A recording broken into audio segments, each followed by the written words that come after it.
Hi, and welcome to our live stream this week. Um, One of my greatest joys in life is other people, and one of my greatest frustrations in life is also other people. If only they would learn to mold themselves to my will quickly and easily, my life would be so much better. Unfortunately, conventional wisdom goes, you can't change other people. And I am here today with Peter Bregman and Howie Jacobson, who just published a book, You Can Change Other People. So we're here to learn about how you can change other people. Um, Gentlemen, tell me if my number one joy in life is other people, and my number one frustration is that they will not change to suit my needs, and if conventional wisdom says you can't change people to suit your needs, tell me a little bit about what is the book, and in fact, I mean, we can just jump right into content. How do I change other people? Because boy, would I like to do that. Sure. So I think maybe it'd be useful to make a distinction between changing other people and molding them to your will. Right. Rats. Sorry, sorry to be the bearer of bad news, but the title is provocative. But what we mean by it is really helping people becoming the best versions of themselves, overcoming obstacles, ending self-sabotage. So I don't know how to bend people to my will. I do know how to support them in ways that either they already want to change or they recognize that changing is going to give them outcomes that they desire. So I think that's a kind of a useful distinction and a framing for the process that we're talking about. Peter, what do you think?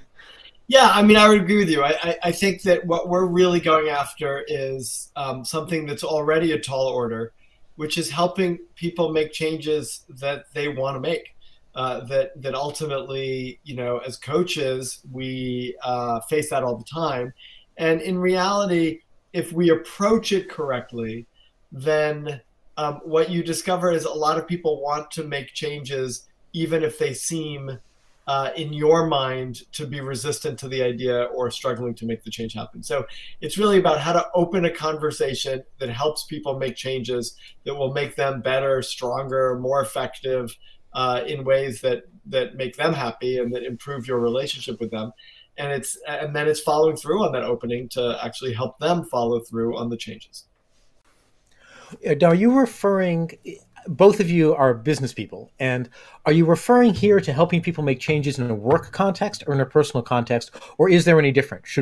Is there any difference between the two? Should we Yeah, care about? there are differences, and we're talking about both. A lot of times, and you may have an experience of this, Steve, where you're an accomplished coach yourself, and I know for myself, I can be much more effective with my clients sometimes than I am with people in my personal life, and it's because I use certain skills with my clients that I don't necessarily use with my children, or my mother, or like so I think it's the answer is the methodology is the same.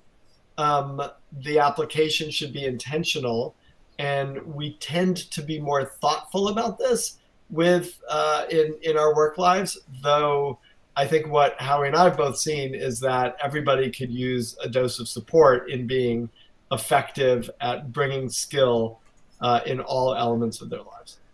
Yeah, I think that the functional differences between personal and business come down to maybe the stakes for me. So the stakes in my family life could be much higher.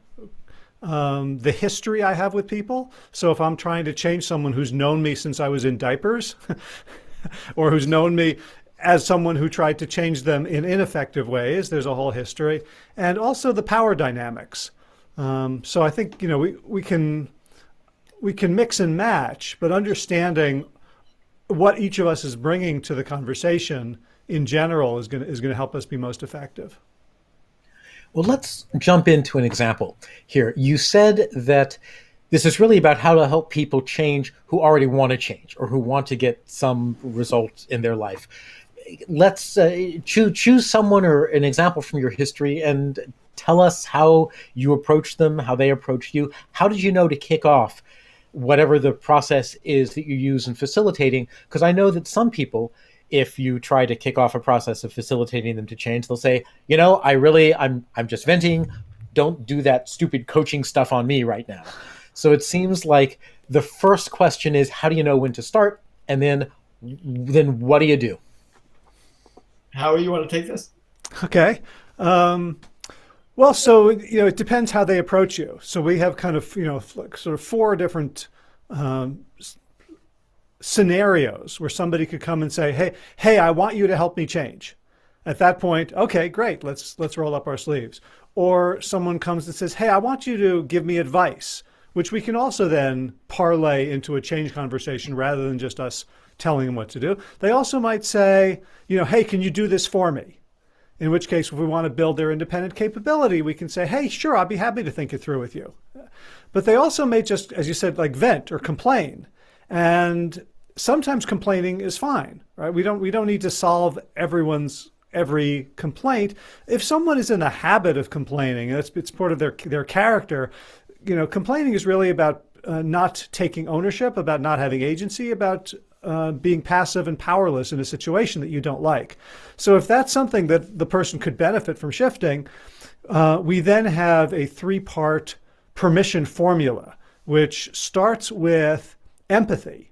And empathy, I find, like when people do it on me, I like it so much. When people just empathize with something that I'm complaining about, I feel so heard, validated, warm and fuzzy that it immediately opens me up to whatever they have to offer. So like starting with empathy, then expressing confidence in the person that that they've been able to handle situations like this, or they have some capacity or capability, and then saying something instead of like, hey, let's figure this out, a simple invitation, would it be helpful to think this through together? So, that's a means of approach when you're not sure if someone's venting is actually an opening, what we call a silver platter opportunity to actually help them. So the permission formula, it sounds like that's the thing that you do at the beginning to enter into the conversation. Right. Okay. So I'm trying to decide whether you want to go deep or sequential here. But I want to go deep for a second because I'm one of those analytical personality types that I hear people say, empathize, empathize, empathize. And my brain says, I'm reasonably sure I know how to empathize, but I'm not exactly sure what the behavior is because I'm always trying to overanalyze everything. And at least to me, the concept of empathy is really deeply rooted in some kind of emotional connection. And I am so freaking unaware of my own emotions that I usually have to have them pointed out to me by external people. Which I'm actually not kidding when I say that. It's sort of hilarious and yet tragic and despair-filling at the same time. But since I don't connect with my emotions, I don't even notice the despair. So if I am someone who wants to be empathetic with someone else, what does that mean and how do I do it? Because boy, is it a word that I've heard a lot, and boy, am I at a loss to do it deliberately. So let's start with the definition of what empathy is, right? Empathy is understanding your story, opinions, perspectives, feelings to your satisfaction, right? So if I am empathizing with you, Stever, my job in empathizing is to help you feel seen and heard and understood and connected with. So it doesn't mean I have to feel the same emotions that you're feeling. It doesn't mean that I have to egg you on in them. It just means that I have to be a witness to them. And in fact, what I would suggest to you is if you need other people to do that for you, you can watch what they do and how they do it, in a sense, and learn from that. Like that becomes an example, a model for you. But it's not about, to empathize with someone doesn't require you to feel what they're feeling. So in our case, in the way that we're thinking and talking about it, to empathize with someone is first of all to listen. And actually, I'll give you some specific things to do. Listen and actually listen to what they're saying. Repeat back what you're hearing so that you're sure that you understand it and they can correct you and it reflects back. And ask open-ended questions.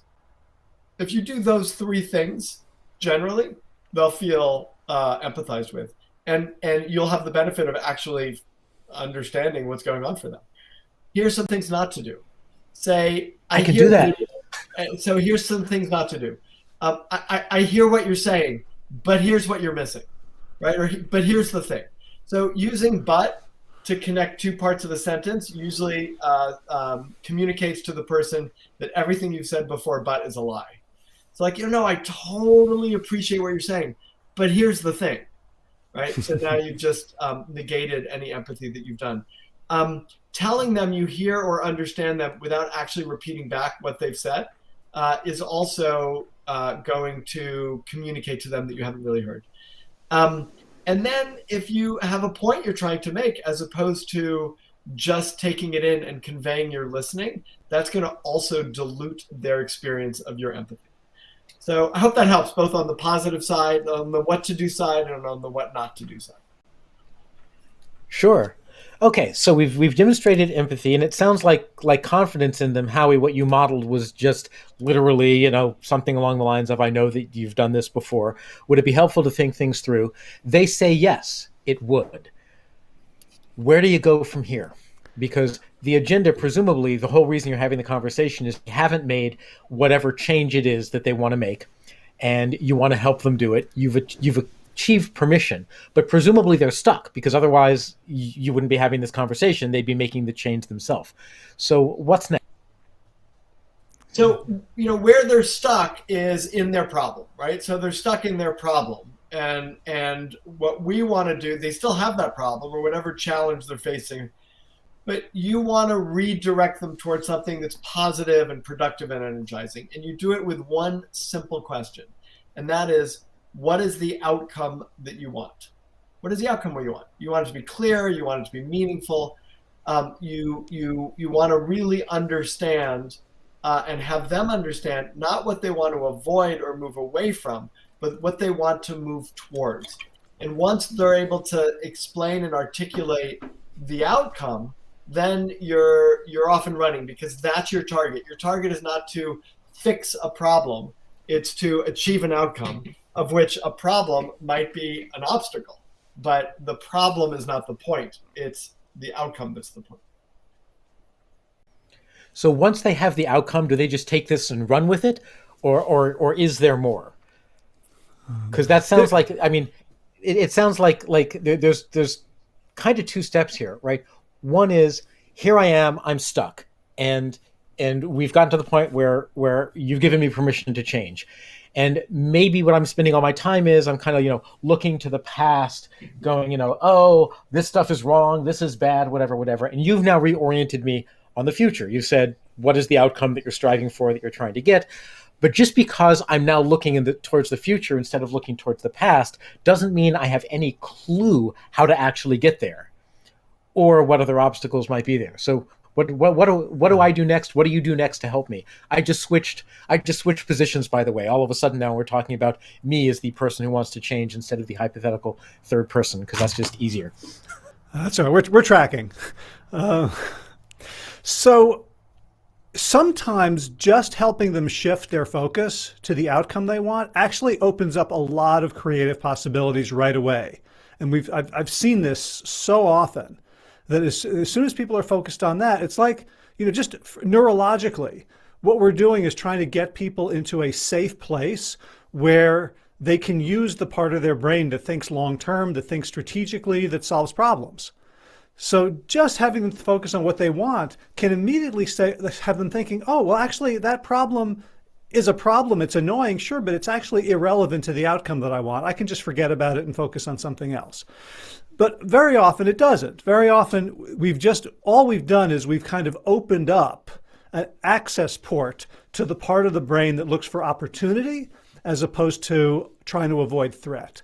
So now we go to the third step, which is to identify, to discover a hidden opportunity in the existing situation. So now we go and we do very sort of coachy things around having them describe exactly what's going on to get them to tell it to us in detail form rather than general story form. Because people get stuck in their stories, but when they start telling, like, this is what happened, Peter loves the question, take me there, I'm a fly on the wall, what was going on in that meeting, what were people doing and saying, getting very specific, detailed, and granular.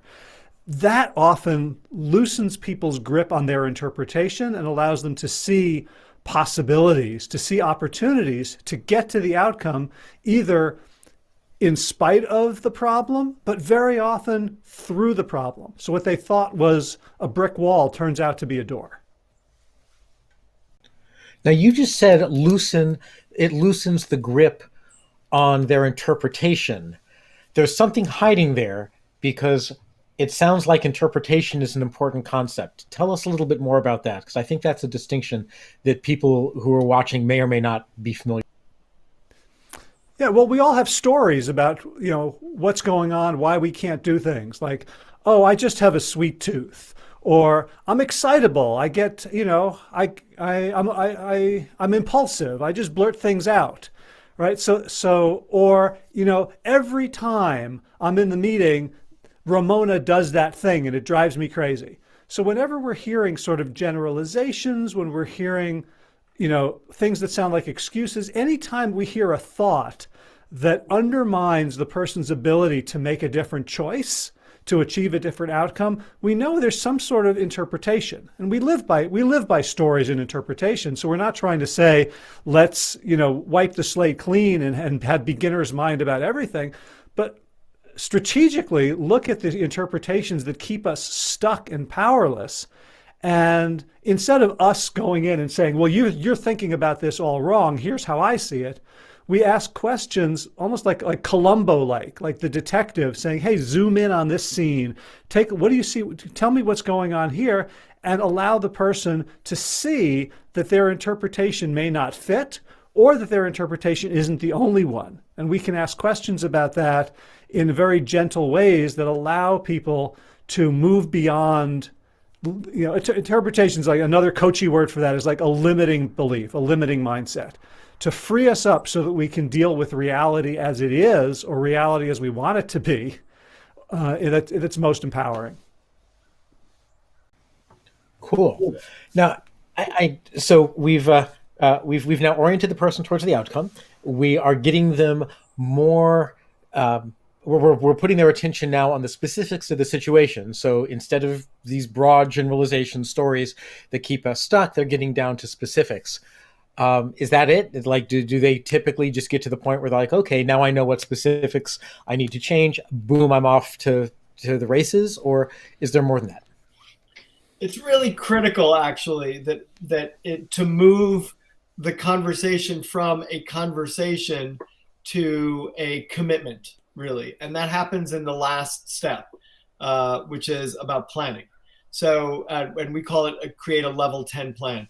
So you start with, you really start, the first step, which, the first step is to really get the permission, which what we really frame that is as, we talked about it, but I don't know that we really talked in these terms of shifting from being a critic, which is how mostly we try to change people.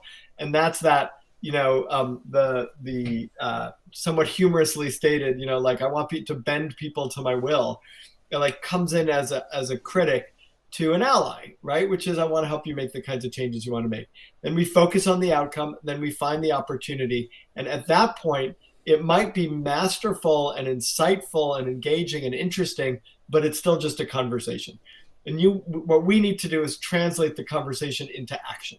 And the way you do that is by inciting movement, traction in one form or another. It doesn't have to be perfect. It doesn't even have to be effective. It has to be a good bet that it might be effective, right? That's what we're going for in the plan. And the plan has all the things that a plan needs to have, which is, what, when, where, how, who, like, what am I going to do? How am I going to do it? When am I going to do it? The most critical piece is that you can follow through on it. So we call it a level 10 plan. And a level 10 means on a scale of 1 to 10, what are the chances? What is your confidence level that you will follow through on this plan? Right? 10 being the highest, I have the most confidence that I'm going to follow through. And that's creating that plan. And what's really important is that ownership stays in the hands of the person who's making the change. So the options that they think of, the commitment to the plan, the decision of what they're going to do, where, how, it can be facilitated by the person who's helping them change, but it really has to come from them. in a sense. That's going to make the biggest difference. I'm sitting here revising my entire relationship, even as we speak. I'm thinking, I can sense some places in my personal life where this orientation is not, in fact, the orientation that I have shown. But I'm sure I'm the only person who's ever had that realization when it comes to changing other people in The only the context person. of our relationship. Yeah, Peter and I have done this perfectly our whole lives, we discovered. Especially with family. Family, yeah. Good, yeah. Well, and you even have kids, Peter. So it's good to know this works as a parent. I mean, I think the most important thing, this is what I find, and this is what we find a lot of people find, which is I'm much more effective at doing this, at work than I am with my family and with my children. And it is it is even more powerful in some ways to do it with your family because they're used to the way you normally act with them, which is, even in loving and caring ways, being somewhat, it's not hard to end up being pretty directive with children. And it doesn't work. It doesn't work any better. I mean, maybe a 3-year-old it works with. It certainly doesn't work with a 15-year-old. And we still act the way with 15-year-olds, the way often that we acted when they were 3, and then we look at them and go, why are my children so oppositional? Well, because we've created that opposition by painting them into a corner and forcing them to bend to our will, right? And then ultimately they're going to find whatever ways they can resist. And it's amazing when we turn around. It has been amazing for me and hard to do and hard to remember to do. And I'm thankful. I mean, I'll tell you, I'm personally thankful for the book that Howie and I have written because it takes writing the book and then reading it to remind myself that I should use this methodology with the people who are closest to me in my life. So, number one, I caught the subtext there with you gently telling me that my strategy of attempting to bend the world to my will is probably not going to work. So thank you for that bit of subtle coaching. And let me tell you, boy, can I relate to the writing a book thing. I'm in the middle of a book right now, and I put it away for a couple of weeks between drafts and then started rereading it. And as I was reading it, I was like, wow, this is fantastic advice. If only I followed it in my own business. I clearly know the right things to do. I just don't do them. And speaking of which, of knowing the right things to do and not doing them, you have a section of the book called Shifting from Critic to Ally, which is the piece that I just picked up on. Because as you were talking and I said this applies to me, I realized, wow, there's an area in my relationship where I've consistently been a critic. And really, I mean, it's the only approach I have ever taken to try to resolve a particular issue. And I've never asked for permission. I've never taken an outcome orientation, whatever. In other words, I've never been an ally. Can you talk a little bit about the shift from critic to ally and what it takes to do it with other people or with yourself, or tell me about it? Yeah, I mean, for me, that's been the heart of how I have improved my relationships. Is first of all, recognizing how strong the energy is in me that I know better.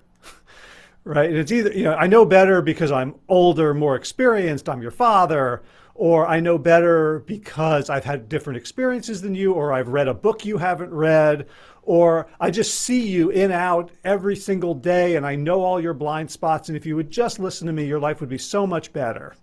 And with that knowing better comes the critic approach. And what comes with that is this illusion that I have some control. Right. And it's kind of getting rid of the illusion of control and also getting rid of the illusion that I actually know better. That once I am just curious and I'm like, hey, I don't know, let's talk about it. And be really, really curious about what the other person is experiencing, what they've tried, just this overall dropping any degree of better than, more than, smarter than, more experienced than, and simply coming at it as an equal.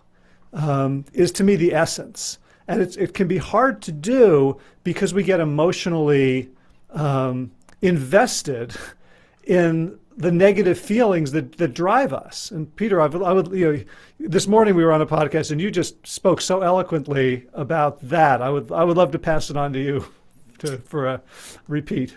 I'll say something, but I don't know that I don't quite remember ever what I've said, 3 minutes ago. Well, there's a lot of pressure on you right now, Peter. I just want to feel it.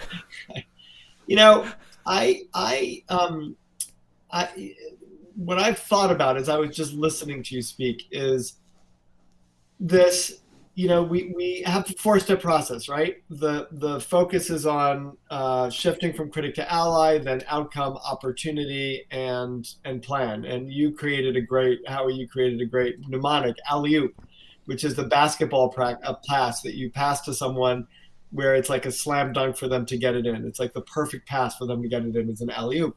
An ally-oop is the mnemonic.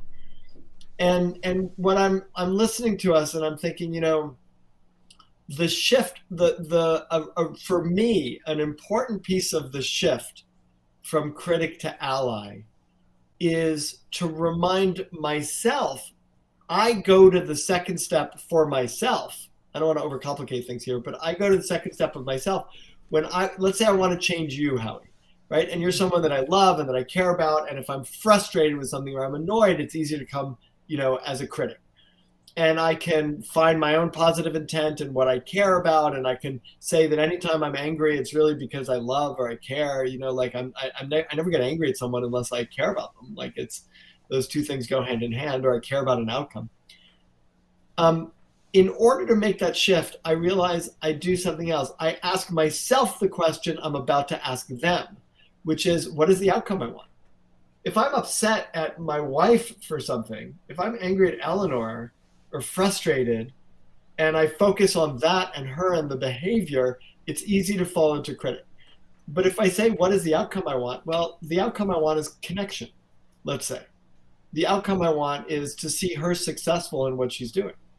Like the outcome that I want in the situation is something always good in relation to her.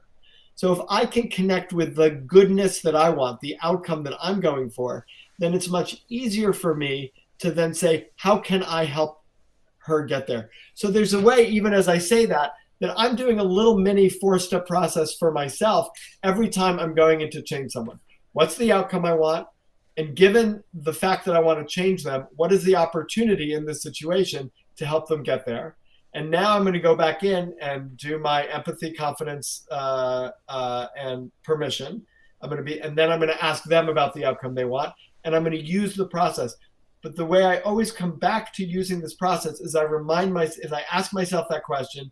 I'm an ally to myself, and I ask myself, what's the outcome I want? And how can this frustration or anger or situation we're in be an opportunity to help us get to that outcome? And inevitably, the answer ends up with me being an ally of the person. The thing that comes to my mind immediately is, what about those dirty dishes in the sink? Like, I'm trying to come up with a scenario in which I am assisting them in cleaning the dishes that I want cleaned, that they are perfectly happy to have sitting on the counter unwashed because they're 14 and their parents have always done that for them, hypothetically. So can I ask you a question? Yeah. Is it really about the dishes? Well, it's about having a nice place to live. It's about being able to look at the kitchen and feel good looking at the kitchen and not having mess everywhere. So, and why do you want to feel good looking at the kitchen? For the sake of what? What does it do for you? It helps me be more centered. Okay. So of course I fly off the handle in order to get more centered. That makes perfect sense. And we're done.